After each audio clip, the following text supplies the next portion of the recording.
안녕하세요, 신지훈 대표입니다. 오늘은 시각과 관련된 어지러움에 대해서 이야기를 해볼 건데요. 보통 어지러움 하면 빈혈이나 아니면 전정기관 문제 또는 이석증 같은 것들을 이야기하는 경우들이 많습니다. 그런데 눈 때문에 어지러울 수 있지 않나 라는 생각을 해본 적 있으신가요? 우리가 사실 안경을 새로 맞추기만 해도 너무 어지러운데, 보기 조금 어려운데 이런 것들을 느끼지만 시각 때문에 어지러울 거다라고 생각하는 경우들은 별로 없는 것 같습니다. 그래서 오늘은 이 시각이 어지러움에 얼마나 밀접한 관련이 있는지에 대해서 설명을 드리도록 하겠습니다.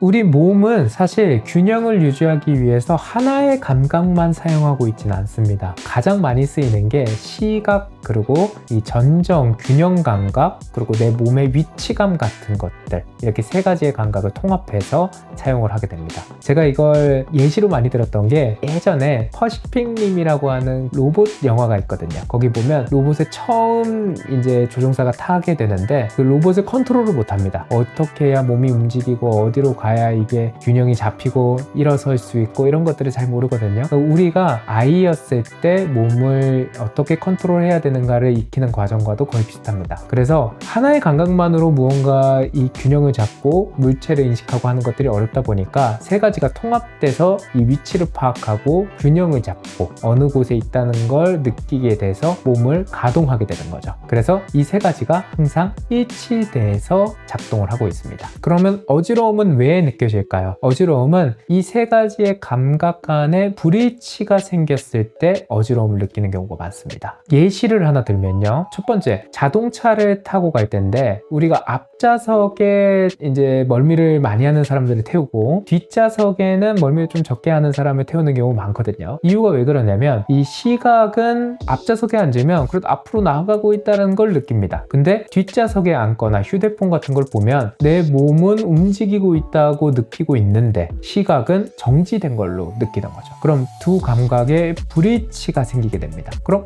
이거 뭔가 위험한데 하면서 어지러움으로 표현이 되는 거죠. 이 경우는 몸은 움직인다고 느끼고 있는데 눈은 정지돼 있다고 느끼기 때문에 생기는 미스매치입니다. 또 그럼 몸은 정지돼 있다고 느끼는데 시각은 움직인다고 느껴서 어지러운 경우도 있을까요? 그거는 VR이나 아니면 마인크래프트 같은 약간 3D 게임을 한 경우에도 느낄 수가 있습니다. 눈은 아주 역동적으로 움직이고 있는데 몸은 사실은 그대로 있는 거죠. 이 경우에도 멀미를 느끼게 됩니다. 그럼 이게 멀미를 느끼는 이유, 어지러움을 느끼는 이유가 무엇일까 보면요. 우리가 감각기가 불일치할 때 위험하다고 신호를 보내는 거거든요. 그게 아주 진화적으로 보면은 중독 현상이 일어났을 때입니다. 그러니까 독에 중독됐을 때 뭔가 위험한 것 같아, 감각이 불일치한 것 같으니까 메스껍게 하고 어지럽게 해서 구토를 유발합니다. 그래서 독에 중독된 것들을 빼내려고 하는 거죠. 그럼 이런 어지러움을 느낄 수 있는 사람들은 어떤 사람들일까요?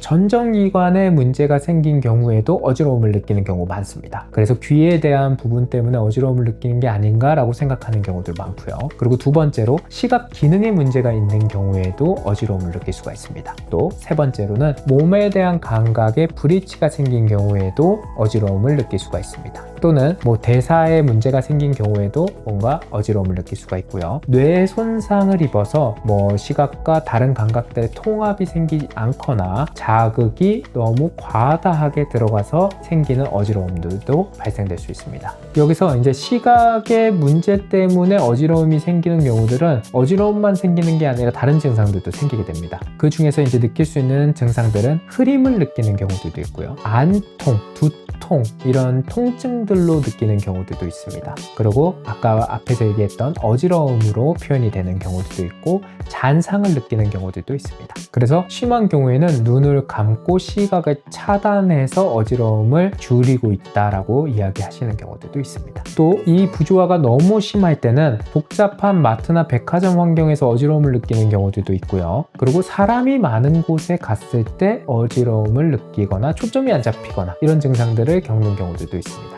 또 앞에서 얘기했던 어떤 화면이나 게임 같은 걸 하고 나면 어지러움이 있어 라고 이야기하는 경우들도 찾아볼 수 있습니다. 이런 경우들은 시각에 의한 어지러움이 아닐까라고 충분히 의심해 보셔야 됩니다. 요즘 이런 시각 어지러움이나 불편함 때문에 방문하는 경우들이 많은데 왜 이런 문제들이 생기는가 라고 보니까 일단 첫 번째로 근거리 작업 환경이 너무 늘어났습니다. 그래서 우리가 근을 긴장을 하는 시간을 한 20분 정도씩 스트레칭을 해주거든요. 그리고 최소한 몸을 다 풀어주는 걸 한 4, 50분에 한 번씩은 풀어주라고 합니다. 그래서 우리가 쉬는 시간들도 그때 주어지고 일어나서 이제 몸도 풀고 스트레칭도 하고 하는 거죠. 눈 같은 경우도 마찬가지로 그렇게 휴식 시간들이 주어져야 되는데 휴대폰 한번 보면 몇 시간씩 하고 또는 업무 환경 안에서도 업무 작업할 때 몇 시간 이상씩을 이어서 하다 보니까 이런 시각 기능에 항상 과부하가 걸려 있습니다. 그러면 균형이 안 맞게 되면서 기능들이 틀어지게 되는 거죠. 각 구조에 맞는 기능들이 있는데 눈에서는 이제 각막은 선명하게 빛을 맺히게끔 하는 구조를 가지고 있고 이게 대표적으로 시력과 연관이 되어 있죠. 우리가 알고 있는 것은 이 각막에 대한 기능과 시력에 대한 걸로 이어져 있지만 초점을 잡는 구조는 안에 있는 수정체라고 하는 렌즈가 역할을 해주게 되고 그거에 대한 기능이 또 따로 있는 거고요. 초점 기능이라고 얘기하고요. 눈을 모아서 유지하는 건 이제 안구 옆에 붙어 있는 근육으로 컨트롤하는 거고 그 구조에 맞게 기능이 또 있습니다. 그럼 눈을 사용할 때는 각 구조에 맞는 기능을 사용하게 되는데 그게 너무 무리하게 되거나 과부하가 오면 이 기능 반응이 틀어지게 되는 거죠. 그래서 생기는 문제가 첫 번째, 이제 환경에 의해서 생기는 거고요. 그리고 두 번째는 자세에 의해서도 생깁니다. 자세가 너무 삐뚤어져 있거나 기울어져 있거나 내가 보는 감각이 틀어져 있거나 하는 경우인데 이런 경우들 보실 수가 있을 거예요. 뭔가 글자를 쓰는데 책을 놓고 보고 있는데 책이 이렇게 돌아가 있어요. 내 몸도 이렇게 돌아서 쓰고 있어요. 이런 경우들도 보면 시각 중심이 돌아가 있는 것 아닐까라고 의심을 해보셔야 됩니다. 그게 점점 틀어져요. 어떤 사람들은 안 틀어져서 보고 있고 그리고 이제 또 다른 환경적 요소가 뭐가 있냐면 이제 불을 끄고 작업하는 겁니다. 아주 예전에 우리가 일의 능률을 높이기 위해서 일부러 스포트라이트를 쏘고 작업을 시킨 이제 기록들이 있습니다. 그런 경우에는 효율성은 높아집니다. 그것만 집중할 수가 있기 때문에. 근데 시각 피로도는 엄청나게 높아집니다. 그 피로도가 높아진다는 건 우리가 몸이 피로한 거랑 같다고 생각을 하셔야 돼요. 몸이 피로하면 그걸 더 피로하게 하면은 내가 다음날 일어나지 못할 정도로 몸살이 오거나 힘들어집니다. 눈 같은 경우도 그걸 너무 과부하를 주게 되면은 그걸 넘어서서 통증이나 다른 증상들도 이어질 수가 있게 되는 거죠. 통증은 결국 너 좀 위험한 것 같아, 조심해야 될 것 같아 라고 하는 경고 신호니까요. 그래서 제가 앞에서 얘기했던 증상들이나 이런 환경들이 조금 있는 것 같다라고 하시면은 눈에 대해서 정확히 평가를 하시고 시각에 대한 문제가 아닐까, 시각으로 느껴지는 어지러움이 아닐까라는 것을 충분히 의심해 볼 필요가 있습니다. 그래서 이제 시각 전문가를 통해서 정확히 시각 기능에 문제가 있는 건지, 그럼 그게 적절한 도구나 재활이 필요한지 상담을 통해서 도움을 받을 수 있을지 의논해 보시면 좋을 것 같습니다. 시기능과 관련된 궁금한 사항이 있으시면 댓글로 남겨주시고요. 매주 시기능과 관련된 정보를 알려드릴 테니 구독과 좋아요, 알람 설정 부탁드리겠습니다. 눈으로 보는 모든 순간이 편안해지도록 오클루가 함께 하겠습니다. 감사합니다. 신지윤이었습니다.